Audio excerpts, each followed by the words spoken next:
who should fantasy football players' favorite general manager be? That and more this week on the couch. Well, we're going to talk about GMs. We're GMs. That's what we do in fantasy football. My favorite people, Pat Daugherty. Pat, you ranked the GMs. You did a deep dive. It's like you hung out with them for a while this off season. I did. And we play fantasy football. Who should we love? Who smiles the most on us fantasy football players? Yeah, so this article does require like living with your characters. I become like Daniel Day-Lewis, like living with Nick Caserio and Joe Ortiz. So I didn't know anything about Joe Ortiz, and there's not much literature out there on Joe Ortiz, so it was hard to get into that character. But you posited that question. I don't know if I used posited right there, and I realized it's the very best GMs are not your friend in fantasy football. And the very worst GMs are not your friend in fantasy football. It's the most mediocre GMs all in a row. I had the Cowboys front office, aka Jerry Jones, the Bengals front office, which appears to be less Mike Brown than it used to be, mostly Duke Tobin, and Chris Greer from the Dolphins. 3 of the most mediocre GMs in the NFL, but like they're like fantasy players. They focus on like shiny toys, like fancy things. Like one weird trick that can like fix their team. Like this one big move will fix our team, I swear. And Jerry Jones, Duke Tobin, Chris Greer, all in a row, because they were some of the most mediocre ones in the league. I just realized they're amazing for fantasy because they're just like us. They're trying to find like one. They're never trying to find a boring player that can fix their team. They're always trying to find like an exciting player who can fix their team. And that's why we love them for fantasy. Yeah, they try stuff, right? Like George Pickens going to Dallas. Let's see. I mean, it could be, Dak Prescott. I mean, that's right now in the fantasy football calendar. So we're about to get into the dead zone, getting a little dribbles and drops from OTAs. We don't want to overreact to that stuff, but, we want to take it into account. Really, we're still looking at, I guess, changes. I guess there are always two parts to it, Pat. There's what's changed since last year. And then what do people think? Because that's the other thing is what's the public thinking? And you wonder about, you mentioned Dallas and Dak Prescott and Brian Schottenheimer, and this team, might not be the most enlightened in terms of their management style and culture, but like you say, it can be a race car that's fun to drive, And fun to drive. The Cowboys are perennially one of the most vexing teams on this list because if you asked 1,000 football fans what is the best run organization in the NFL, even if you asked 100,000, there's not one that would answer the Dallas Cowboys. They're like no one's idea of a well-oiled organizational machine. And then until last year, though, they went 12-5 3 straight years. You do not do that with a bad roster. But like their processes can be so like obviously bad. But Jerry Jones, say what you will, has always seemed to have a nose for like big talent. So you end up with a team that has a franchise quarterback, like one of the best number 1 receivers in the NFL, one of the best like linchpin pass rushers in the NFL. So it's like, wow, they do something right in Dallas. They do so many big things right. And they're always felled by like the countless little things they just don't do right or don't pay attention to at all. But the Cowboys are always people always say that he's either too almost always say he's too high. Occasionally they'll say he's too low. 12-5, man. But the Cowboys are so difficult. I swear, I bet if you did 100,000 person sample size, not one would say the Cowboys are the best run organization in football. And the most mediocrely run franchise in football. America's team, right? America. True, exactly. Oh my God, yes. America's team. They've always been America's team. Yeah. And I said this on a previous show whenever Jerry Jones was on that show, Landman's was it called, and I didn't know Jerry Jones could act. Well, he can't really. He was playing himself. He was talking about the Dallas Cowboys, and that's and he's a narcissist. So narcissists usually do well in front of cameras, but we should take that under advisement. But at the same time, we're talking about GMs, and here we are talking about an owner. That's the whole issue, right? I mean, that's why nobody would say that they're the best run organization, but they do have ideas about how to win football games that can create, like you said, systems that really highlight great players that they can pick out and have carry the team. And CeeDee Lamb's one of those guys. I saw uh, I think Pat Thorman, one of our buddies, talking about should CeeDee Lamb go ahead of Justin Jefferson, and that's not a should for me. That's a he definitely Wow. should. I mean, I think there's a reasonable case to take him up there with Jamar Chase, but even though we don't love how the Cowboys are run, we like their fantasy football offense. Okay, let me ask you this, Pat. Let's get centered back on GMs. Who, after doing this, like who do you really respect? Who do you admire after really taking a look and not just as a criteria, but to rank them, but getting to know these GMs? Well, an obvious answer comes to mind for this, and some of the elite ones, unsurprising. Maybe I'll scroll down and try to find one of the non-elite ones, but the Chiefs front office, you're never going to get like no one's ever going to feel sorry for you when you have the best player on planet Earth and Patrick Mahomes. But the way and like there was so much Schadenfreude with the way the Chiefs season ended, but one thing, to get blown out in the Super Bowl, you have to make the Super Bowl. And so, like, sometimes I feel like people weren't focused on that enough at the end of the season and how difficult it is when you're the Kansas City Chiefs or the Baltimore Ravens, where you have very limited salary cap flexibility. You're always picking in the 26 to 32 range of the draft. And a lot of really bad GMs or bad organizations fall prey to the idea that there's like one silver bullet move that's going to fix the organization, either for the long term or just this offseason. We know it's never just about one move. But when you're a team like the Chiefs or the Ravens with limited draft capital, limited salary cap flexibility, it's so often you basically have one serious move per offseason a lot of times, and you have to nail it. And the Chiefs don't always do it. Eric DaCosta doesn't always do it. But just going back through this, like how often they do nail their one move, and like it's champagne problems, but people just don't focus on how hard it is to sustain and perpetuate greatness like these organizations do.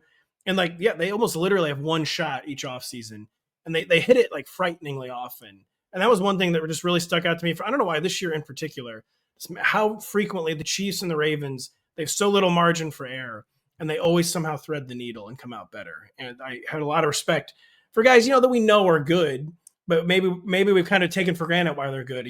Dig under the hood, what makes them special often enough. Well, it creates what you're describing, Pat, is alignment. The NFL has inertia. Like all the individual storylines, the storylines of each franchise, the storylines of these big figures, coaches, GMs, they all have their positive or negative inertia of and it creates a feedback loop, right? So you have these good organizations. And this is, let me tell you, we're on the couch. So this is why this is important for fantasy football. Is you play enough fantasy football, Pat, and you just kind of get associations, right? Like aversions, like Oh yeah, like it's kind of like helmet scouting a for lot of fantasy those, football. a lot of And then those. others where you're like, oh, okay, like I associate drafting players, Ravens, Chiefs. That's been generally been a good thing for my fantasy team. And it's because these organizations are well-run organizations. They have clarity, self scouting, right? So why do they always hit their moves? Because they're honest with themselves about what needs to improve or where they're like at the precipice and better do something about this position or this situation before it becomes a screaming weakness.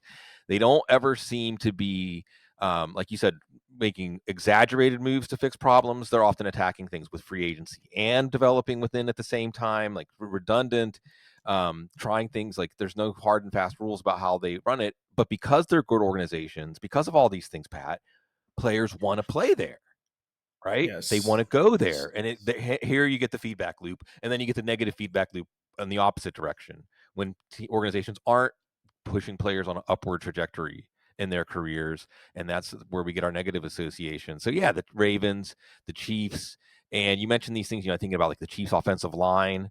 Of course they would be the team that would take the offensive tackle who might be the best in the draft, but also is coming off like an Achilles, I think, or Something bad. patellar tendon. But that's exactly the right pick for them for where they're at in their franchise trajectory. And as Ravens always tend to do that and seem to do that too. Okay, so we've talked about the middle and we've talked about the top. Now we get to like the guys that are probably going to be replaced or otherwise. And some of this stuff you have to look at with a comic lens, to not be depressed for the fans of the teams when we look at the worst GMs in the league. We do. And so I'm going to recycle a line I've used a few times. I used it in the article. I've used it on a few other podcasts.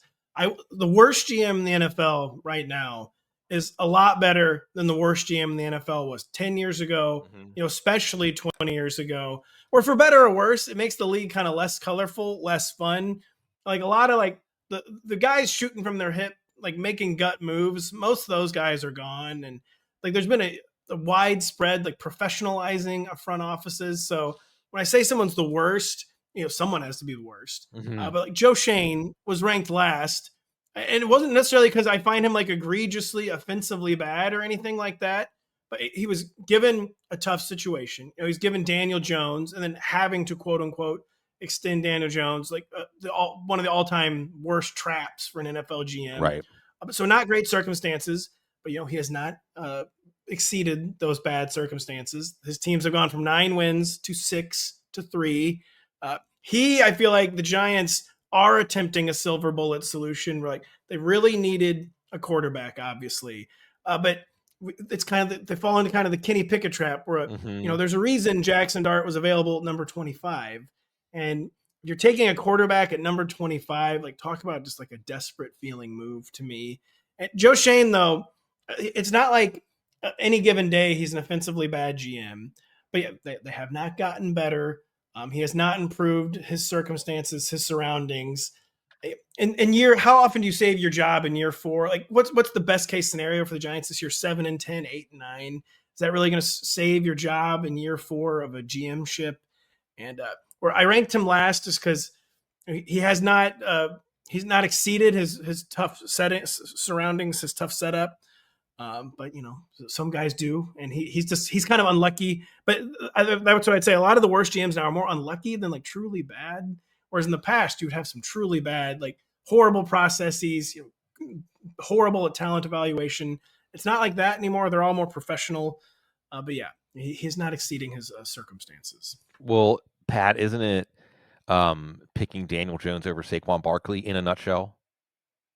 Yeah, that's true. Yes. And too, like, what does it say about your roster? So the Giants, and in some respects, I guess they deserve credit for self-scouting. Like Saquon Barkley was not going to put this roster over the top at this point.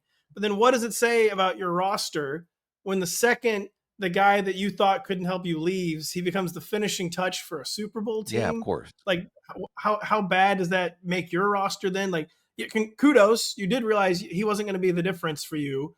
But like, wow, your roster must be really bad if the guy who was not going to be the difference for you turned out to be the Super Bowl winning difference for your arch rival and division mate.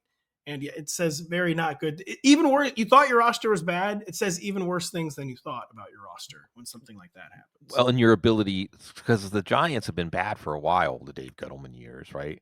Dave Gettleman probably frequently, the bottom of lists like this for a while too. So it's been a rough stretch. He was of the old school GM too. He Right. he was a hip shooter, Right? And I miss the hip shooters. We have one, Terry Fontenot. Yeah. We have one hip shooter right now, where we used to have 5 or 6. I miss him. Yeah. But yeah, he was a kind of GM that has almost gone extinct, Dave Gettleman. So go on when you say hip shooter. Define hip shooters for us and tell us what has Terry Fontenot done that typifies a hip shooter. Well, Terry Fontenot, conventional wisdom means nothing to him, which is good. I feel like there is, you say inertia, a great word for it. Like groupthink, I feel like is settling in around the NFL, like as evidenced by the fact, we go into draft night. The first time in the history of the draft, all 32 teams still had their first round pick heading into the first round of the draft. Maybe it's a fluke. It's probably a sign, though, of teams being unwilling to take big swings, being unwilling to be wrong in a trade, wanting to appear to have the correct process. Like, we know in a league where drafting is more art than science, we know you want as many dart throws as possible. But, the best GMs, know when to, like, break this conventional wisdom and these maxims, kind of like Howie Roseman. But I feel like we've seen like safetyism in NFL front offices. Terry Fontenot is paying no attention to this, obviously, when he's signing Kirk Cousins, drafting Michael Penix, trading back into the first round with a future first round pick for a number 25 overall, not a quarterback, not even like a Julio Jones type, because he wouldn't be there at 25. but a pass rusher with quote unquote character concerns. Uh, he thinks he's found a zag to the league's like zigs. I would guess he's probably wrong. I say I lament the death of this kind of GM, but then when you see these kind of terrible processes, you understand why front offices have gotten away from this kind of team building. And yeah, I mean, I don't know what other than galaxy braining. And there's a reason, Terry, that teams like don't do this. And like I know you're doing it and you're trying to break the mold, but some molds just should not be broken. You should not trade back into the first round for James Pierce Jr. for a future first round pick. There's a reason it's conventional wisdom not to do that, and I'm sure he's just going to prove, yep, that was not smart. Yeah, we'll see. I mean, it'll be interesting to rate the Falcons on these two moves, right? The Penix move and doing what many would say is unconventional. But we started with the Cowboys, and Adam Harstad, resident genius, always likes to bring up how they took basically the number 1 overall pick quarterback 2 years in a row with Aikman and Walsh.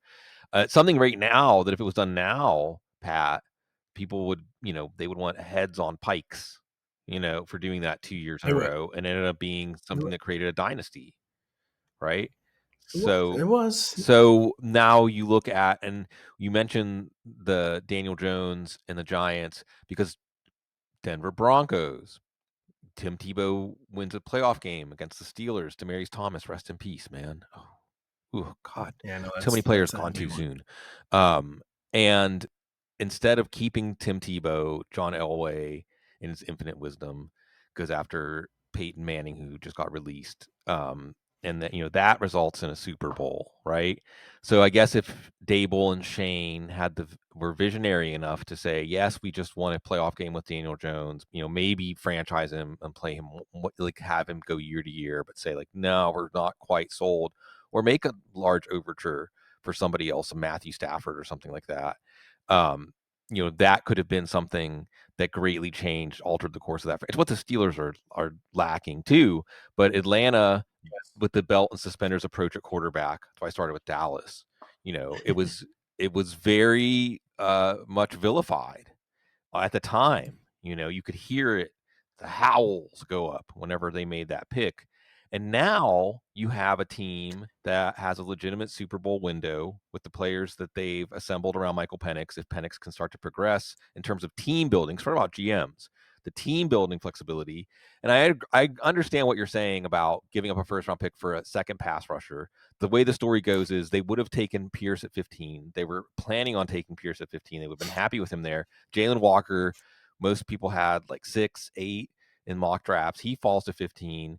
And then, we'll look back at the Houston Texans trading back up to get Will Anderson and giving up a future first. Now, not saying James Pierce is Will Anderson, but Matt Batanti, my man, draft daddy, our offensive line expert, wonderful draft expert, draft night, when they made that pick, Pat, he said, the character concerns, this was just an interesting way he put it, it's like a gifted kid that's not being challenged enough in class. So we'll see. Pierce, yeah, Tip would not have been there at 25. Of course, that is always a caveat with Pierce. The only with Fontenot, it's 4 years. He's thought big every year. Like I didn't like the Kyle Pitts pick at the time, right? And then, how do you take Bijan Robinson if you have a coach who's like, we know if you're taking a running back in the top 10, top 6 or 7, of course, even more, they're a 3-down player, like just cut and dry, pure and simple. How do you end up in a situation where you're at loggerheads with your coach about to use that kind of player? He then did fire the coach, right? So that was good. And then listen, Bill Belichick might have lost his fastball. This team chose Raheem. If I was deciding who to recycle, I would probably choose Bill Belichick over Raheem Morris. No offense to Raheem Morris. And so a lot of big gambles, a lot of big bets. And it's been only 29 victories in 4 years with Terry Fontenot. But you are correct. There's a reason he's not dead last, because the Penix gamble could still end up working out. It could be he was just setting the table this entire time. Maybe he's the next Jason Light, like a guy who didn't have a winning season for almost half a decade, and then finally got the pins. A front office was patient and let a guy actually set the pins up. Maybe they will actually knock them down. So there's a reason Terry Fontenot wasn't last. But, we're on almost a half decade of big thinking and it hasn't worked so far. And I'm skeptical and dubious. Yeah, that's fair. That's fair. You mentioned Jason Light. And I'm glad that you brought him up because he's the guy. That original question I asked you, like, who are you admiring or respecting? And the way the Bucks are doing business right now with Jason Light, it's Pat. It most frequently matches like what I'm patting myself on the back with what I would do, but really it makes sense. Everything they're doing makes sense. And going back to that feedback loop, like they're creating a massive positive feedback loop where you have, say, Chris Godwin with teams dangling like $30 million or whatever, you name it, blank check. He's like, nah, I'm just gonna go back to the Bucks. I want to stay with the Bucks. To make strength stronger with Egbuka. It seems like there's a lot of players that are really blossoming there, where we're seeing the best of them. Where if they landed in other organizations, like put Jalen McMillan instead of Jalen Polk in New England, would we be looking at him the same way or thinking about him, right? Because that's the other part, right? I mean, I think one of the most underrated and least appreciated, least examined parts of fantasy football is just the overall net value organizations have developing players. Like just I For sure. the metaphor I've tried to use, Pat, is like we, because of fantasy football players. I mean, I say this, but fantasy football is like driving league interest. It's strange. The world's upside down, Pat. We've been doing this long I enough know. that things are really upside down. So us fantasy football players are kind of hiring these organizations to protect our investments and grow our investments in our drafts, right? Right? It's like Yes, a absolutely. firm or a corporation or something. And some organizations are just getting the most out. They're picking the right players, they're developing them in the right way. The players have like an environment and a culture where they foster growth in each other, and they achieve together things that exactly the kind of thing we're trying to harvest. That's why I think the Raiders are really interesting this year, thinking about Geno Smith and Pete Carroll and Chip Kelly and like the new blood that's going to infuse in that building and the new excitement there's going to be to play football for the Raiders in that uniform, maybe the Bears. But this stuff and you take a look at it at an organization wide level, and that's when the picture really emerges. It does. And Blight, by the way, is one of the absolute hardest guys to rank. I had him at 10. Bucks fans were like truly aghast at Jason Light being number 10. And he's such a strange situation. At 11 years on the job, they still have 10 more losses than victories. They've won a playoff game 3 of those 11 years. Obviously, the second half has been so much different than the first half of Jason Light.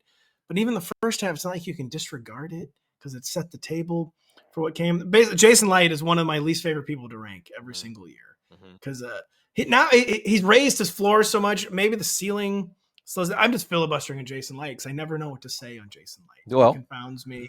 Other than the Bucks are a testament to patience. I'll say patient with Jason Light. Todd Bowles was a retread. They have one bad year with Tom Brady. I'm sure like half the league wanted them to just pull the plug on Todd Bowles. Like still the same guy who was with the Jets, but like allowing Todd Bowles to have a second act, allowing Baker Mayfield to have a second act. They are a team. There must be such a thing as Bucks culture yeah, for sure, yeah. because you're right. The people do flourish unexpectedly there, Ryan and Fitzpatrick, it's been right? Jameis Winston, yes, right? yes, It's football played right at the razor's edge. Baker Mayfield threw 15 interceptions last year. No big deal. No big no deal. big That's how deal, we play no big deal. football for Tampa. We're going to lose some games 41-28. We're going to win some games 41-28. But that's a really exciting. That's an offense that I feel like almost across the board, I'm higher on every Tampa Bay Buccaneer than the consensus because I'm just higher on where the direction where this team is headed. Continuing and in again a fantasy friendly way. That's the thing too. Um, so Absolutely. look, I want to let you break out of this, and then let's talk about like some different topics of the moment. As the NFL is going to go snooze for a few weeks after the end of OTAs this weekend. Um, Forget about ranking because I know you're presenting things like, well, looking at this GM from the vantage point of comparing him and ranking him against other GMs, just in the exercise, Pat. Like, tell me something that stayed with you, or something that you really, your eyes were open to researching this about the world of NFL GMs. So first off, the ranking part, it's an unfortunate, like necessary evil, I guess you'd call it, like a necessary framing Engagement, device. Engagement. I would call it a necessary framing device where sure, I do take the rankings themselves you seriously, should, and you but do, yeah. But of course, my focus is more. The whole point is like kind of like the state of the organization is Yes. what it's all about. And but people do focus on the rankings. What two things that stuck out to me? Like again, the teams who have how hard it is to nail that one move, and just like I feel like a lot of times we don't praise the best organizations enough. Like we focus always on when it stops working. Like the Patriots or the Chiefs or the Ravens for so long is like, why are the Patriots going so off their board? I've never even heard of this guy. They're taking it like number 40 or whatever. So and so was not a first round pick. How did the Patriots take him number 31? It's because you have to make higher risk decisions when your capital and cap space is so limited. So that is just one thing that really stood out to me is that we're not even praising these best organizations enough. And just the other thing too is this, I feel like kind of the draining of color from there's just not a variety of ways teams are building their rosters right now. There's way fewer trades. There's so much more groupthink. I feel like there's a belief right now that if you're going to get fired, like at least get fired the right way, which is why I really do respect Terry Fontenot because I don't think he's made a lot of great decisions, but if he's going to get fired, he is going to get fired doing it his way.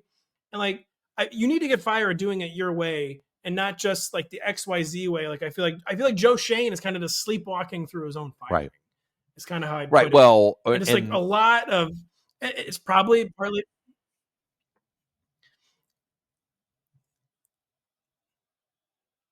I think we briefly dropped out there, Sigmund.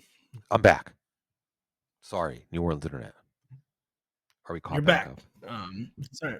Where read me at? New Orleans internet. No, thanks everybody. Back up. Yeah, we're only barely firmly foot on earth. No, New Orleans, 1 foot in the spirit world. As I come to you from New Orleans. Okay, but Shane and Dable, and even the fact that we're mentioning them together, right? I mean, that's another whole thorny topic when we're talking about GMs and ranking GMs. Like sometimes they're part of a duo, or like with Kyle Shanahan and John Lynch, or even a triad, like in the Rams, So, Oh yeah. But you're right in that it doesn't seem like they're willing to do something that really.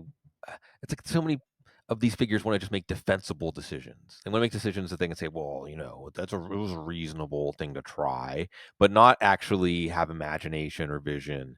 And that's why we like Terry Fontenot. And that's why, go ahead. No, I was just saying it's why look at the very best GM in the league. So football is not like baseball, and that we know we're both baseball fans. We know in baseball it's an era where the most important person in any organization is the GM. Football is still not like that. The most important person in any organization is either the quarterback or the coach. There's one team, I would argue, where the single most important person in the organization is the GM, and it's the Philadelphia Eagles and Howie Roseman. And kind of like Terry Fontenot, like he's had way more success, but he's tried team building every single which way, basically. He did the franchise quarterback thing with Carson Wentz. When that didn't work, he moved on very quickly. He takes the second round flyer. He has team building maxims where draft big linemen from blue chip schools. That's a good thing to do. Accumulate draft picks. That's a good thing to do. But he knows when to break his own rules, like when to trade for like a Carson Wentz or Howie Roseman for years. They were content with that committee backfield. He knew not to spend on the non-premium position of running back. But then he finally realized, listen, if anyone can average 4.5 yards per carry in our system, why don't we get someone who's actually a difference maker at the position and average 6.2 yards per carry? And so when he saw an opportunity too good to pass up, he paid a non-premium position. And Howie Roseman threads the needle so much of having like team building maxims, but he's willing to take risks and break them. And instead of learning from that, I feel like other teams, are just going safer and safer and not seeing, well, Howie, just changes it up based on the year. And more people need to emulate Howie Roseman, and fewer people need to emulate whatever it is the Giants are doing. Yeah, the idea being, Pat, I would put it this way. It's not important to not make mistakes because you can't try. Yes. You're going to make mistakes. Like the standard shouldn't be, has he made mistakes or has she made mistakes? That should not be the standard. The standard should be, how quickly do you realize it's a mistake and come up with some alternative plan and how you're going to get out of the mistake, like you mentioned with the Carson Wentz situation, or even just the way that they fired away draft picks, the way they deploy them. You have interior linemen taken with high picks, but you also have Jordan Mailata, like a rugby guy, um, developed late, who's become one of the most valuable offensive linemen. And it's seamlessly they transition from an era where they had one of the best offensive lines, and they still do, but most of the names, other than Lane Johnson, are new names, and they just seamlessly transition. And it's a very fun organization to watch because, like you said, Howie is doing stuff. He's maybe even the most like us, more like than the mediocre guys. Is that we want to err on the side of trying things instead of not trying things. Okay, there is some NFL news that's of consequence lately. We just got to mention. Can I Go ahead.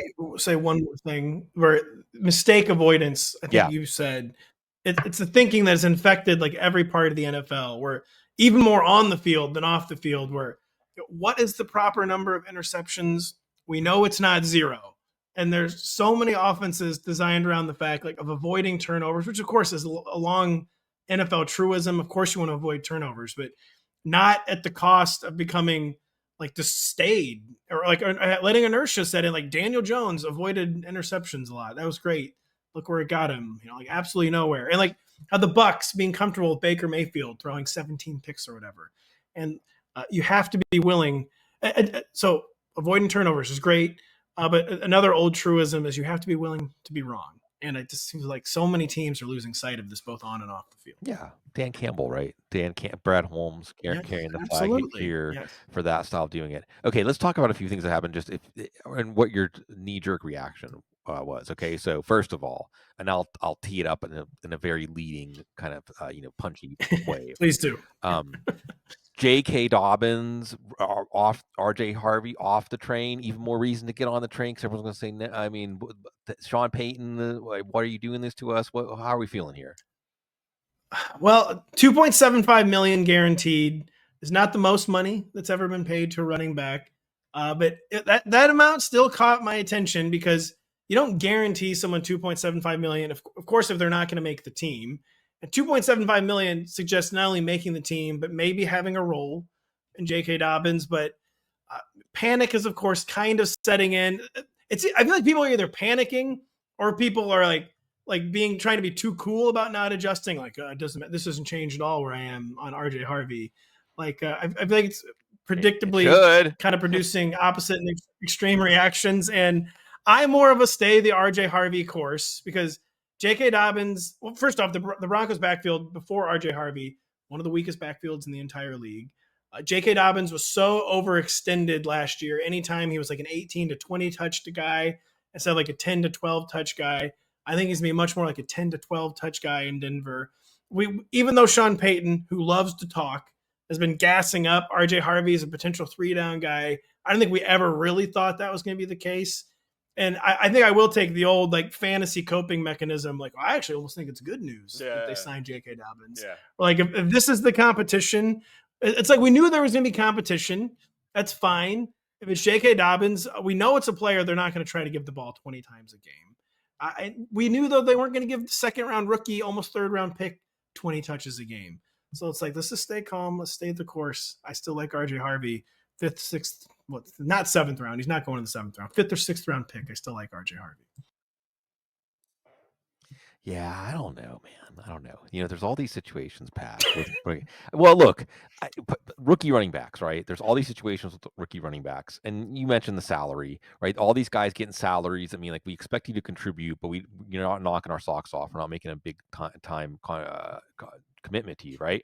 So you have like Najee Harris and Omari and Hampton, very similar to this one, in that you don't even have an incumbent. You have a rookie and a 1-year signing. Okay. So you have Dobbins and Harvey. You have, speaking of Najee Harris in Pittsburgh, you have Jalen Warren and you have Caleb Johnson, right? You have Travion Henderson and you have Ramondre Stevenson, talking about getting yelled at last time he played for Josh McDaniels. And I think that we look at these kind of binary in fantasy football where we'll say, are you behind the rookie or are you behind the veteran? But there's a third possibility, and invoking Sean Payton takes me to this place. Well, it's just a mess, and nobody. The winner is nobody. And Sean Payton does create that kind of specter of like, what are you afraid of missing out on? Like, what you might be afraid of missing out on is in year 2, Bo Nix and Sean Payton in year 3 is now like creating his thing like he did in New Orleans, and the offense will be really good. And then I would say like, we'll put Bo Nix at the top of your list then, because he could become a fantasy quarterback who jumps into the top 5 or 6 if that's happening. But that still might not stop Sean Payton from. I mean, is it really going to be Mark Ingram and Darren Sproles? Are they at that level? I don't know if they're there. I don't think they're there yet. Pittsburgh's offense isn't inspiring. The Chargers is more interesting. Patriots. I mean, again, like not exactly an inspiring offense. And that's the problem, Pat. Like, I don't feel like I'm missing out on anything if I don't pick the right running back in these situations. It's such a great Bloomian framing, by the way, that I feel like it's common sense, but I feel like we don't focus on it nearly enough. What are we afraid of missing out on? And like most of these things, it's actually not missing out on that. No. Much, are we? That's a framing we probably need to all keep in mind. The Chargers one's very interesting, by the way, where even Najee, I'm not super afraid of as an Omarion Hampton backer, where it's not a secret that this is a high volume rushing offense, that there's a lot of touches and carries to go around. And it's not a secret that even before Jim Harbaugh got there, and then in a pretty rare instance for Jim Harbaugh last year, there just weren't quality touches to be had in the backfield. You could argue whether they've actually added any quality touches in Najee Harris, but clearly they thought they weren't getting enough quality touches last year. And they thought they needed at least 2 guys who could have quality touches this year. And like the Najee does not burst Omarion Hampton's bubble at all. But I don't even know where I was going with that. Where I like Omarion Hampton still, probably more. Yeah, definitely more than RJ Harvey, I think I'd say. Yeah, for sure. And it's a high volume rushing attack. The volume's there. They know they're gonna have the volume regardless. So they might as well be some good players getting the volume. Is how I think the Chargers were looking at that, and it's not at all a negative for Omarion Hampton. Well, and Hampton, I mean, I'm not going for Omarion Hampton at his ADP, okay? But he's a first round pick, but I don't see Jim Harbaugh forcing someone on the field because they're a first round pick, being like, well, they're a first round pick, so we're going to play them regardless. And we'll see. No. There's a whole Rorschach ink blot with Najee Harris where you say, like, is he just an uninspiring runner? The Steelers are an uninspiring offense, but he's also an uninspiring runner, and he's not going to hold off anybody, which makes Jalen Warren a little more interesting, because a lot of people were saying he should have been having more touches than Harris. Or is Najee Harris, was he actually also held back by an uninspiring Steelers offense? And in a better run offense, he'll show more, and then he'll be tougher to vanquish from the backfield. But these are the kinds of questions we like to speculate on, and it informs what angle we're going to go with. Now, here's something that's not speculation, Pat. I'm doing NFL 10 of Death 12 or something like that. Like, we're drafting. Oh yeah, I always have a little jealousy when I see them. Yeah, I mean, it's a lot of the same people that's in the Roto World Dynasty League that we're in together. And where I made a big move with Mike Clay. I traded. Oh, that's right. I saw that. It's been. We've had a very Roma. I basically traded Roma Dunze and a first round pick for AJ Brown. He was really shopping AJ Brown hard. Mike Clay, by the way. Mike is he's like Bill Belichick. He's always trying to get out 1 or 2 years too early instead of 1 or 2 years too late. I mean, listen, AJ Brown is a top 5 NFL receiver who's still in the smack dab middle of his prime. Yeah. Roma Dunze, I think they still have big plans for, but I have no idea if they still have big plans for him. I just don't know. Dynasty. Go ahead. One of the biggest mistake everyone makes in Dynasty is they think too long term. Of course, you have to think longer term than you do in a redraft league. I think Dynasty, your time horizon should be 2 to 3 years, not 3 to 5. Definitely not anything longer than 5. Right. And 2 years probably should be your time horizon at night, because things change so quickly. And if you're thinking in a 2-year time horizon, you won the trade going away. I hope so. I hope so. So as we're doing this draft, right? I'm watching picks go off the board, and I'm up, going to be up in the end of the 6th, right? I actually ended up taking Jacoby Myers. I think the Raiders are underrated. But I was wondering, Pat. I love Pete Carroll, by the way. I love Pete Carroll. Yes. I mean, look, there's a whole. I don't care about football or football strategy or whatever. Just Pete Carroll practically has a halo over his head at this point. He's a saint. Pete, not to get you too Yeah, sidetracked, but yeah. Pete was the issue at his time at the end of his time in Seattle. But like he was a classic victim of his own success. Like it's gonna be hard to change your ways when you had so much success. Where I think Mm-hmm. even at his age, he just needed a reset, and he got his Mm-hmm. reset. I'm very excited to see what Pete Carroll does with his reset. Yeah, it's going to be really fun. But I was wondering, Pat, if I was going to have to consider taking Joe Mixon. He was still there into like the middle of the sixth.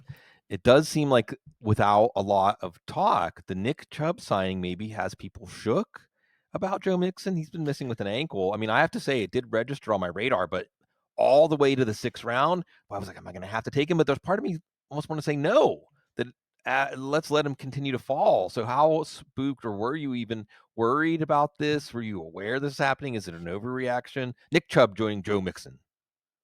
Nick Chubb joining Joe Mixon. I'll be honest, I was focused on it from an entirely different angle. We're in the same dynasty league you were just referencing. I thought I was looking pretty short on 2025 backfield touches. And I traded a future third rounder to get back into our third round rookie draft just to get a running back who I thought could conceivably touch the ball in 2025. I don't care if they're quality touches. I don't know, care how many they are, to someone who could actually touch the ball. And I decided that player was Woody Marks. And then 2 weeks later, they signed Nick Chubb. I'm like, oh, this can't be great for Woody. So I was focused on it from more of a Woody perspective. Like they still don't think they have a viable. Another team that got caught really short on quality running back touches whenever Joe Mixon wasn't available last year, which was not very frequently. I think he missed like a game or two, but he was banged up for more.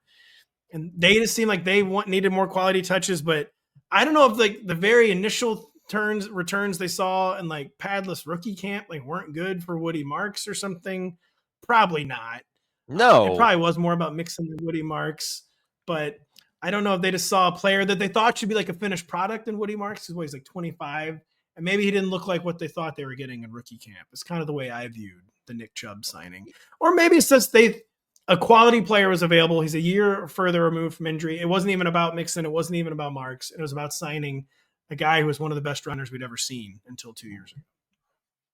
right? I mean, we're guessing, right? Because I think the other one is that Cam Akers signing, in New Orleans. Not that everybody's hot and heavy about Kendry Miller and, Devin Neal, but I don't think that you get a rookie. I don't think you draft a rookie in April and then based on what you see in May and June, make any kind of decision. You would Like hope that's not. just, or that's organizational malpractice, right? I mean, you It don't would be. draft anyone on the third day expecting them to play and then changing your plans or making a signing because you're like, oh no, he's not ready to play. It has to be about somebody else on the roster. And it's the kind of signing, both the signings, Chubb and Akers, and the Dobbins signing for that matter. These are signings where you thought we may be, Pat, we had made it to the point in the calendar where these guys have to wait to training camp, which kind of makes sense. If you made it this far with your 90-man roster, then like see what you have in pads for a week or two before doing anything rash. But these teams, for whatever reason, like if you're trying to say, oh, the Nick Chubb signing has nothing to do with Joe Mixon, well, I mean, then I guess it's Damian Pierce, or like you said, they just love Nick Chubb, but they could have signed Nick Chubb a month ago if they wanted to do that. So what's happening? How are the wheels turning for these organizations? It seems to me, at least, though, there's a lot of feeling of worry about Mixon. And you mentioned your guy Woody Marks, Nick Caley. Let's remember that Nick Caley, the new offensive coordinator for the Texans, is Sean McVay and Josh McDaniels' disciple. Oh boy. And maybe is there a James White role there as Travion Henderson's ready to have Wow. a souped up James White role? Shane Vereen, remember Shane Vereen? Like that kind of Oh role for yes. Woody Marks. I think Woody Marks could be that kind of player for the Texans. And I mean, any playoff team. I mean, there's a very simple explanation to say if you're a playoff team, you want to have two rugged running backs. And I would imagine Nick Chubb is the kind of guy you like adding to the locker room too. So maybe it is innocuous, and maybe everyone is overreacting, letting Joe Mixon fall. And I guess the only other thing that's been kind of a wheels turning news item has been the Colts quarterback. Let's have some more Daniel Jones talk. Yes. But are you looking at the Colts offense differently? I mean, are you seeing a spark there for anybody involved now that we can probably project it with Daniel Jones? It's Daniel Jones is like, so it's pretty easy to upgrade Anthony Richardson from a fantasy football pass volume perspective. Like, not saying on overall upside in real life, not saying on overall upside in fantasy football, but like one certainty, one truism of Anthony Richardson through 2 years in the league is we know we're not getting like fantasy friendly passing Right. volume where he's the kind of player where literally anyone is an upgrade from that perspective. Then my thoughts on Daniel Jones is that yes, he's an upgrade from that perspective, but boy, he is about as marginal of an upgrade as you could get from that perspective, where he's always been a low volume guy. Unlike Anthony Richardson, his shots never come down the field. Even though he's always graded out well at that, Daniel Jones seems like maybe the most terrified guy in the entire league of throwing a pick. He's not above fumbling. He does love to fumble, but he seems so terrified of throwing picks where it's disappointing from like, if it's not going to be Anthony Richardson, I at least wanted it to be someone playing pitch and catch with Michael Pittman, Right. with Josh Downs, with Adonai Mitchell, even with Alec Pierce. Now Tyler Warren. So it's disappointing. Exactly. Yeah. So it's disappointing we're getting an upgrade, but it's such a marginal upgrade. But it is still an upgrade. And Josh Downs, when you play these games, you make really stupid comparisons. Sometimes when I would watch Josh Downs play, I would think, man, this guy kind of looks like Antonio Brown. Ooh. Like, clearly we would know by now if he were going to be like a poor man's Antonio Brown. I don't actually, but he's so good just operating, I feel like, over the middle of the field and like at creating space and finding the space. And I am excited. There's at least someone who passes at a replacement NFL level delivering the ball to these guys. And yeah, I don't know how you can't upgrade the Colts pass catchers. Even it's the most marginal upgrade, Daniel Jones, but it's a legitimate upgrade and enough of an upgrade. Yes, you have to take the Colts pass catchers much more seriously than you were maybe in March when we thought Anthony Richardson might get a larger shake at getting the starting job. Yeah, it's like Pittman, Downs. These guys are like 8th, 9th round picks at the earliest. And that could end up looking really good. And Downs, it's fun to play that game, the sliding doors game of, what if Downs had been drafted by Tampa Bay? What would we be saying about him in this point in his career? What if he was in Seattle instead of Jackson Smith-Njigba or something like that? Could he be doing this similar things? Probably. And for that matter, what would someone of Jackson Smith-Njigba do if he was a Colt? How would we be looking at him?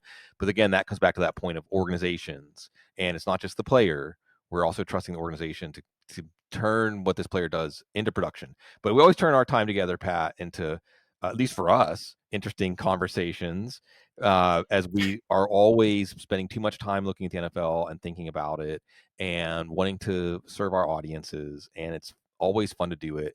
And it's fun that this doesn't change for the most part. While the world continues to change, our little fantasy football podcast sphere remains, pristine in its innocence. But we don't always stay innocent. We go to taboo topics sometimes off the rails here at the end. But I want to start with halcyon days of childhood. When I say childhood, really summertime, man. What is summertime to the little Pat? What did summertime mean to him? What does summertime mean to? Well, it meant getting chigger bites. My house was absolutely. When you say my childhood, that might be the very first thing I think of is getting chigger bites from my backyard, and like just they itched so bad. I was all summer. I was itching. It's probably the very, very first thing I think of childhood, and I have no idea why. And being very hot, I feel like I was always just sweating. I was an outside kid. I loved to go. I liked lots of inside activities too. I was a movie watcher. I was an N64 player. Right. But I spent a lot of time outside and trying to. You don't ever want outside play to be like to feel like an imposition on your kids. So for my kids, I'm like, well, you're playing outside no matter what today. Right, I don't know what to tell you. Right. So I try to like at least create a fun atmosphere. But I was very outside focused and I'm trying to have my kids be outside, which, is more challenging than ever in these modern technological times that we live in. But yeah, I think of itching a lot when I was a child. And I think of the N64, I will say. Right. I think of like pixelated 3D Mario and GoldenEye, the two things that come to mind from childhood. Yeah, totally. Right. So we were lucky because our our developmental childhood straddled like the analog and the digital era. So we got to have all these open-ended experiences out in the world. I like just going to the creek, Pigeon Creek in Oh yeah. Bentleyville. I would just Oh go yeah. down and Yeah. wade in the creek and turn over rocks and build little dams and do fish Oh and do yes. do whatever in the creek, which is like a canvas for kid experiences like Tom Sawyer. But then also we could gorge on pop culture and technology at night, right? Because it's Yes. summertime. It's summertime. It's no holds barred, right? And so it was great. Now feels like technology is much more hostile to people, especially So children. hostile. And it's not, it's harder to do that. But that's why we have to keep these things alive in the summer, even in the sweaty summer, even whenever you're getting bit. But that's okay. It's the mosquitoes in New Orleans are very similar Oh in yeah. that, like, you go outside and I don't know. I guess it's just we have to remember sometimes that we have to fulfill our role as a whole universe in and of ourselves, even though it can be uncomfortable at times. Did you go to just sent off Noah to his first sleepaway camp this morning? Wow, that's big. Sleepaway camp's big. Did you ever do summer camps when you were a kid? Somehow we were not ever a summer camp family. I have no idea why or how. I never once did a sleepaway camp. When you were talking, I thought of one more summer Oh memory. yeah. What meant summer? I got to stay up later. That meant watching Conan O'Brien. Oh And so wow. that was one of the biggest advantages of it being summer, is that every single night I would stay up and watch Conan O'Brien. So that And was fun, that right? was a summer signifier to me, is that I could finally stay Yeah. up to watch Conan. Yeah, this is great because I think I learned how to program a VCR when I was a kid, like 8 or 9, so I could record Letterman, right? So that Oh yes, 12 that yes, yes, yes. 12:35 Eastern slot on NBC, first it was Letterman Yes. and then it was Conan, but the idea was you were watching the show, Pat. I was like, is anybody from the network even paying attention to what they're doing I here? know, because it really felt like you were the only one in America watching it. And they were just doing At the time. whatever, Letterman was, like, dropping things off of the top of buildings to see what would happen when they slammed into the or putting a suit of Velcro on and jumping on a trampoline to see if he could stick to a Velcro wall. And Conan at that time, like, the writers and some of the stuff they would do for Conan was just, like, they were, like, delirious, they were just trying stuff. Yes, And it yes. was it was so much more fun, even, like, a little bit dangerous, watching it night to night because you never knew what you were going to see. Like Insult, wasn't that when Triumph the Insult Comic Dog was on a lot? Triumph, one character name I don't really feel like saying out loud, a bear Oh that yeah. has certain, and Conan was very focused on surrealism, Yes. which I've always loved, but it was probably because of Conan Right. that I got into surrealist humor, and I loved Conan O'Brien's surreal. And yeah, so my summer was spent, getting eaten alive by insects, playing N64, and watching Conan. Yeah, and N64 was great. I mean, I think it bridged. It was before like gamer culture. It was just like It people was. liked playing video games together. It was the system I remember playing together with my friends, whether it was FIFA or GoldenEye. Wasn't games that people played to go off into some solitary existence. It was No. the shared experience of doing it together that really. Four-person Mario Kart battle Mario mode. Kart, yes, Mario Kart, It was practically a The personality. eternal American game. Right, and it was practically a personality test of, like, which, Mario Kart character you were. I went very safe in NFL front office. I always chose the lightweights, Yeah? Toad or Yoshi, or Yoshi. sometimes Princess Peach. Yeah, it was always There was always a fight over who could be Yoshi. He was the perfect yeah, character. He it was was the most Yoshi. I balanced mean, the character. correct answer is Yoshi. He was Uh, the most balanced character. yeah, but, and that's important, you gotta have the handling. But, it's good, and it's good, as we go into the summertime to try to remember what gave us that sense of awe or wonder. Or there was a Bukowski short story that I always remember. He talks about like going to an air show, and Oh yeah. they're like under the bleachers and they like see up a girl's dress or something, and then their plane crashes and everybody gasps, and then like they find like $10, and I think he was like 13 or 14, and he's like, it seemed like life was going to be quite a thing, and you that Yes. that freedom, that first taste of freedom and like life being a blank canvas to fill and see what conjures up, and just like I said before the show, one of the reasons I always love our interactions, Pat, is we both you come close to my sense of being curiously stupefied by this world, if you're paying attention, I mean, and because we're adults, we have to just keep going, the rat race, right? The march. Yep. And we forget that, like, I always like to think of bringing like 12-year-old or 13-year-old me up to our life right now. And Wow. he would be impressed. He'd be really impressed. Mine would too. Right? Like where I would Mine be would. like, oh, keeping this up sometimes can be such a drudgery, and you get to watch baseball while you're doing your job. Wow, this is the dream come true. And it's hard for us to see our lives that way right now.